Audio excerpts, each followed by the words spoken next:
O sige, good mood ako. Dahil dyan, bibigyan ko na lang kayo ng exam. Loko kayo. Anong oras late na naman tayo? Extend kasi kayo eh.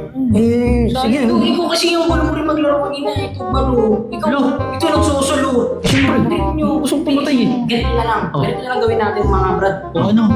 Anong itatahilan na? O di, yun nga. Ano ba na? Ano ba? Sabihin natin, ano yung sinakyan natin jeep? Na siraan ng gulong, na butasan. Pwede boy. Sige, pagaling na ako. Ano tayo ha? Narinis yan ha?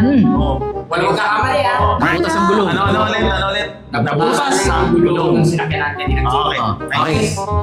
Bilib na naman kayo sa akin. Magaling ako eh.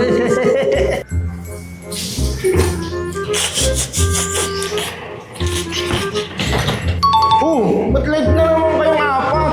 Mr. Valdez, Mr. Lanoria, Mr. Nacario, saka, sino ka na nga? Pansin ko po, sir. Ba't late na naman kayong apat? Sir, naplastang kasi yung sinasakyan namin jeep, kaya nalate kami, sir eh. Seryoso. Diba? Sir, Talaga kasi, kaya... Pasensya na po sir. O sige, good mood ako. Dahil dyan, bibigyan ko na lang kayo ng exam. Oh, shit! Pwesto na, yung apat. Dito ka, sa unahan. Doon, susulok yung isa. Kung ka rin sa kabila. Ikaw, tansing ko, dito. Okay, dahil sabi nyo apat, naplatan yung gulong na sinasakyan nyo. O ngayon, ang tanong sa inyo, ano yung unang naplat? A, kaliwa sa harap. B, kanan sa harap.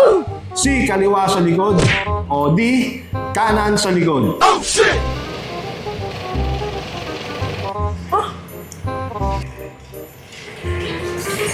Ano? Ang tagal nyo naman sumagot. Ano sagot? Aray ko.